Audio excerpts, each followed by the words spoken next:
Hello mga mom and sir, welcome po kayo sa aking channel, ang Mom Flourish Channel. For today's video, pag-usapan po natin yung huling vlog ni Kalinga Prab sa Migden. So, ano kaya yun? Yun na kaya ang talagang huling episode ng Migden? Nako, pehadong maraming malulungkot, no?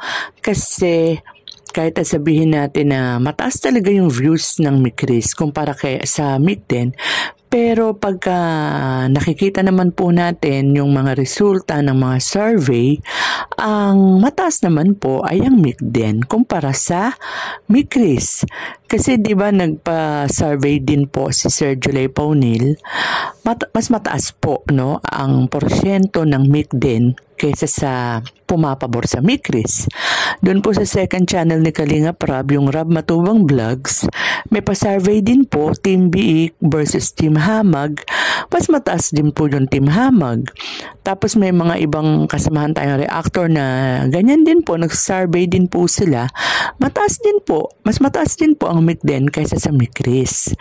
Kaya, ano po kaya ibig sabihin nito? Ako sa tingin ko, ano yan, mas marami ang nagmamarathon o mas masipag magmarathon ng Mikris supporters kumpara sa Migden. So, yung pong huling vlog ni Kalinga Prab sa Migden, marami na po ang nakapansin doon sa mga kilos at reaksyon ni Mikoy. So, nung una nga po, nung bandang first part po nung vlog, ay kung saan sinabi ni Kalinga Prab na nakapag-decide siya kung sino yung kanyang magiging official na katandem.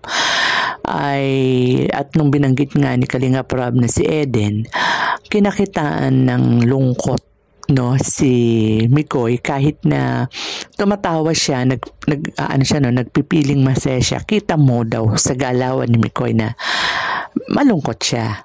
No, sinasabi na lang niya na sayang nakapag-practice pa naman daw siya ng kanta. So nagbibiro siya pero kita at ramdam ang lungkot.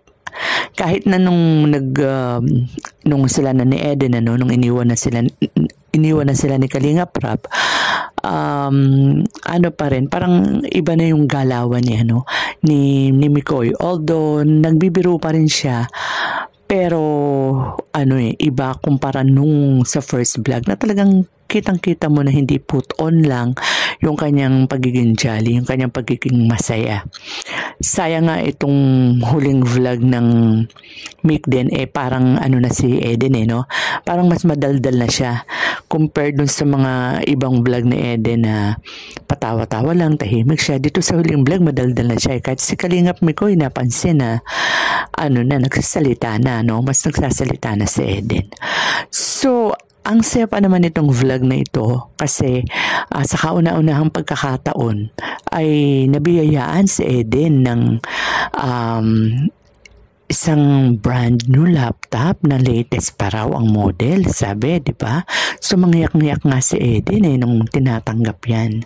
For the first time sa tinagal-tagal ni Eden na iba-vlog, ngayon pa lang siya nakatanggap ng ganyan. Plus, meron din siya natanggap ng mga cash, pati si Mikoy, kasi may mga nabubuo ng grupo na sumusuporta sa kanila, di ba? So, ang saya-saya. Pagkatapos nung last part ng vlog ay pinagtapat naman ni Kalinga Prab na prank lang yon. Pinaprank lang ni Kalinga Prab si Mikoy para masubok kung di ba? Kung hanggang saan ang kanyang kumbaga, ang kanyang attitude, ang kanyang katapatan, ang kanyang kumbaga kung hanggang saan ang suporta niya. Ibig sabihin, prank lang at hindi pa nakakapag-decide si Rab kung talagang si Eden na nga ang official na magiging ka-love team niya. So doon napansin ng marami na ibang saya ni Mikoy. Kitang-kita yung saya niya nung malaman na mag-aano ulit sila, magmimikris pa rin siya. So, tuwan-tuwa siya, no?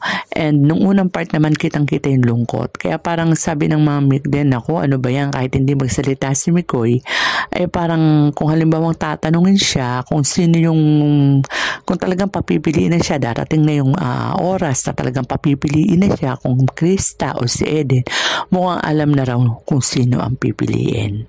And by this time po siguro, napanood na ng marami sa inyo ang napili ni Mikoy na maging partner niya sa Kalingap. So, mas mabuti po siguro kayo na yung manood, kayo na lang po yung manood kung hindi pa po kayo nakakapanood sa latest vlog po ni Kalingap Rob.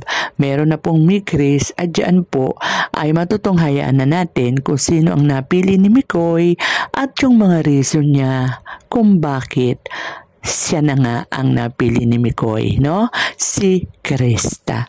Doon naman po sa mga Mick din, huwag po sana kayong magtatampo kay Mikoy kasi hindi naman po yan hindi naman po yan between Krista or Eden.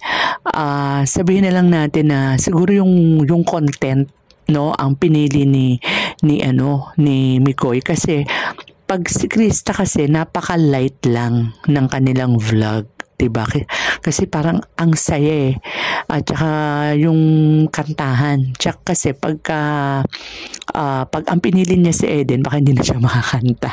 Mukhang hilig pa naman ni Miko yung musical. Kasi diba, doon sa Walang Tulugan, nagsasayaw siya, diba, kumakanta.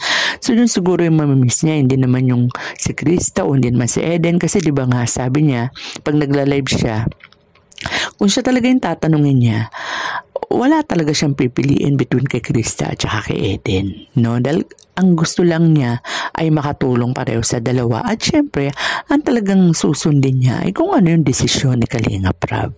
So, ayan na nga mga Kalingap, mga Mick din, mga Mikris.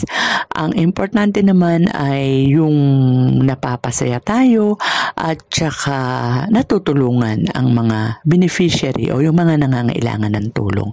And so mga Kalingap, hanggang dito na lang muna ang ating kwentuhan. Mag-iingat po tayong lahat at kung pwede po, pakisubscribe at pakilike naman po ang video na ito. Ingat po tayong lahat and God bless.